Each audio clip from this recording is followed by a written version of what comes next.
Question करेंगे कि petrol के दाम क्यों बढ़ रहे, डीजल के दाम क्यों बढ़ रहे, तो मुसलमान तो बहाना है, बेरोजगारी पे निशाना है। जी बिल्कुल, मैं खुद भी पत्रकारिता करती हूँ और मैं खुद फैक्ट्री भी चलाती हूँ और इन 4 सालों में मेरी फैक्ट्री भी बंद हो गई। इसी बात से तो मोदी को डर लगता है कि आपके काम छीन रहे हैं। आपने नोटबंदी का जो गलत एक लाया है नोटबंदी, जिसके कारण मिडिल क्लास और लोअर मिडिल क्लास बिजनेसमैनों को अपनी फैक्ट्रीज बंद करनी पड़ी पिछले 4-5 सालों में, इतने ज्यादा लोगों को कि रोजगार खत्म हो गए। आप देखेंगे कोरोना काल में दिल्ली में क्या हाल हुआ है। लेकिन इन सब मुद्दों से ध्यान हटाने का एक ही नतीजा है कि धर्म को इतना हावी कर दो कि लोगों का ध्यान ही कहीं ना जाए।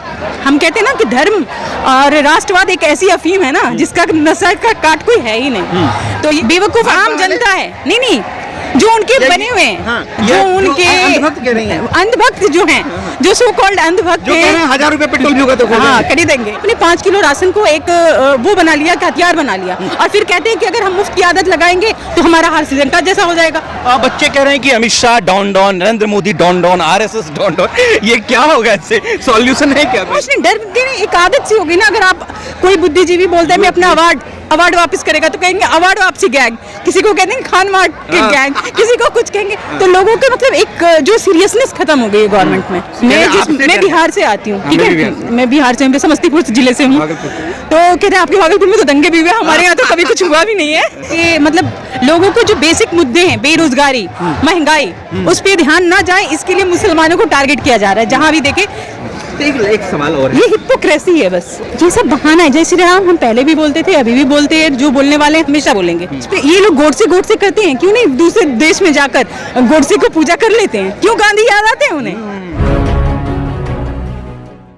इस समय हमारे साथ मौजूद है हुमा नाज। हुमा जी, क्या देख रहे हैं? लोग बड़े सहमा हुआ है, डरा हुआ है मुस्लिम वर्ग, इससे निपटाने के लिए कुछ है क्या? लगातार ये जो माहौल बन रहा है, इतना प्रभावशाली माहौल बन रहा है कि लोग डर रहे हैं, बहुत डर रहे हैं। एक्चुअली क्या है कि इसको हम वोट की राजनीति से जोड़ के देखना चाहिए कि वो जो एक बहुसंख्यक समाज को डराते हैं कि अगर मुस्लिम समाज को अगर हम छूट दे देंगे तो वो हम पे हमलावर हो जाएंगे या कुछ भी, जो कि इतने सालों में कभी भी नहीं हुआ। और आज ये माहौल बना दिया गया है कि मतलब लोगों को जो बेसिक मुद्दे हैं, बेरोजगारी, महंगाई, उस पर ध्यान ना जाए, इसके लिए मुसलमानों को टारगेट किया जा रहा है। जहाँ भी देखे, क्योंकि आप क्वेश्चन करेंगे कि पेट्रोल के दाम क्यों बढ़ रहे, डीजल के दाम क्यों बढ़ रहे, तो मुसलमान तो बहाना है, बेरोजगारी पे निशाना है। अच्छा, ये है। पढ़ी लिखी महिला है आप? जी बिल्कुल, मैं खुद भी पत्रकारिता करती हूँ और मैं खुद फैक्ट्री भी चलाती हूँ और इन 4 सालों में मेरी फैक्ट्री भी बंद हो गई। इसी बात से तो मोदी को डर लगता है तो लोगों से अब आप कर नहीं सकते ना कि आपके काम छीन रहे हैं। आपने नोटबंदी का जो गलत एक लाया है नोटबंदी, जिसके कारण मिडिल क्लास और लोअर मिडिल क्लास बिजनेसमैनों को अपनी फैक्ट्रीज बंद करनी पड़ी पिछले 4-5 सालों में, इतने ज्यादा लोगों को कि रोजगार खत्म हो गए। आप देखेंगे कोरोना काल में दिल्ली में क्या हाल हुआ है। लेकिन इन सब मुद्दों से ध्यान हटाने का एक ही नतीजा है कि धर्म को इतना हावी कर दो कि लोगों का ध्यान ही कहीं ना जाए। हम कहते हैं ना कि धर्म और राष्ट्रवाद एक ऐसी अफीम है ना जिसका नशा का काट कोई है ही नहीं। तो ये धर्म और राष्ट्रवाद की अफीम देते रहो और आप उनके साथ कुछ भी करते रहो। अच्छा, सबसे बड़ा सवाल जो है, कह रहे हैं कि मोहन भागवत ने भी बयान दिया है कि जो मुसलमान का दुश्मन वो हिंदुओं का दुश्मन, मेरा दुश्मन मतलब RSS का दुश्मन। ये सिर्फ कहने का है, ये कुछ और मतलब है इसका?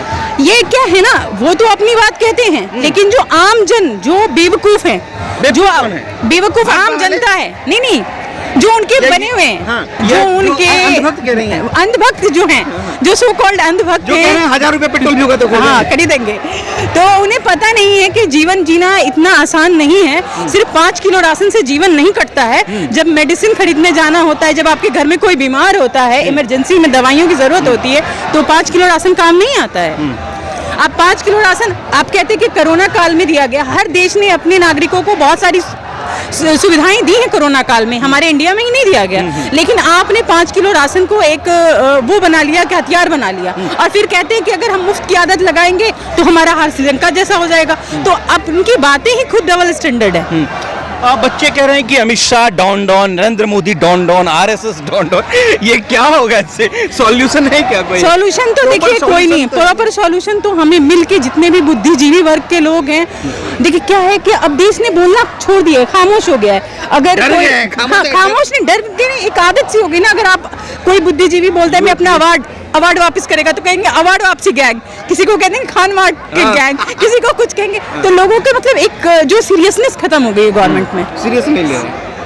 तो यही अब बात क्या विकल्प, क्या हिंदुस्तान के पास क्या वो विकल्प है? कि देखिए कि कहते हैं ना कि जब नागरिक खुद जागेगा ना, जब तक कुछ नहीं हो सकता। मुझे तो आज की डेट में ये लगता है कुछ नहीं हो सकता। हमें खुद जागना होगा। जो हमारे आसपास के लोग हैं उनमें जो आपसी भाईचारे का एक माहौल था, उसे फिर से हमें डेवलप करना होगा। हिंदू को खतरा है, हिंदुओं को खतरा है, डर है।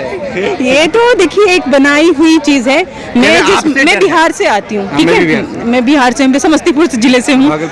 तो कहते हैं आपके भागलपुर में तो दंगे भी हुए, हमारे यहाँ तो कभी कुछ हुआ भी नहीं है। तो हमारे यहाँ ऐसा माहौल रहा है कि हम लोग सभी मिल के रहे हैं। हमारे चारों तरफ, मेरा ही एक गांव मुस्लिम का गांव होगा, बाकी सारे गांव अन्य धर्म के हैं। लेकिन हमने दिवाली भी खूब मनाई है, छठ भी खूब मनाया, होली भी खूब मनाया है और ईद भी खूब मनाई है। तो हमें कभी नहीं लगा। आज ये हिजाब का मौका लाते हैं, कहते हैं कि धर्म को लेके स्कूल कॉलेज में नहीं जाना चाहिए। मैं पूछती हूँ, मैं बिहार से आती हूँ, हमारे यहाँ पे सरस्वती पूजा इतना बड़े पैमाने पर स्कूल्स में किया जाता है, 2-3 दिन के फंक्शन होते हैं।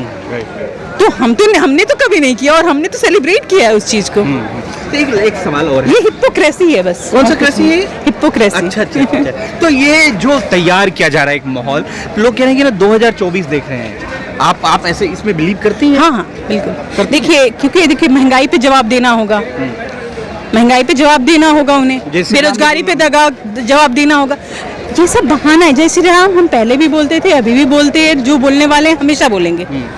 जय श्री राम तो आज तो नहीं आए हैं ना, ये तो सदियों से पुराने, हजारों साल पुराने। ना, गलत। ये कह रहे हैं कि जो राम को लाए हम उसको लाएंगे। राम को कौन ला सकता है भला? ना हम ला सकते, ना आप ला सकते, कोई नहीं ला सकता। भगवानों को अगर हम इंसान लाने लगे तो फिर हम तो पता नहीं क्या हो जाएंगे, भगवान से भी ऊपर चले जाएंगे। तो लोग समझ क्यों नहीं रहे? इतना तरीके से आप बोल रहे हैं, समझ क्यों नहीं रहे? लोग समझेंगे ही नहीं ना।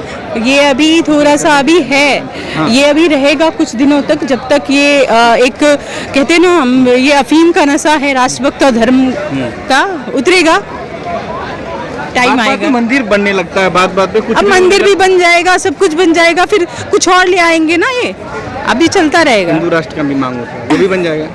वो देखिए, आपको लगता है कुछ वैश्विक मजबूरियां भी होती हैं, ये तो सिर्फ आम जनता को भड़काने वाली बात है। मंच पे ये लोग गोडसे करते हैं, क्यों नहीं दूसरे देश में जाकर गोडसे को पूजा कर लेते हैं? क्यों गांधी याद आते हैं उन्हें? अच्छा एक बात बताइए, कहना है कि जो हिंदुस्तान है ना, श्रीलंका के तरफ जो हाल उसका है वही हाल होने वाला है। तो स्थिति क्या देख रही हैं आप? स्थिति तो कमोबेश, अगर गवर्नमेंट जिस तरीके से अपनी पुरानी चीज़ों को बेच रही है और नई चीज़ों को नहीं कर रही है, तो स्थिति में कोई ये नहीं, हम कभी भी नहीं चाहेंगे कि हमारे देश की वैसी स्थिति हो एज ए हिंदुस्तानी होने के, हम देश के नागरिक होने के। लेकिन अगर हम अपने संसाधनों को बेच देंगे तो हमारे पास बचेगा।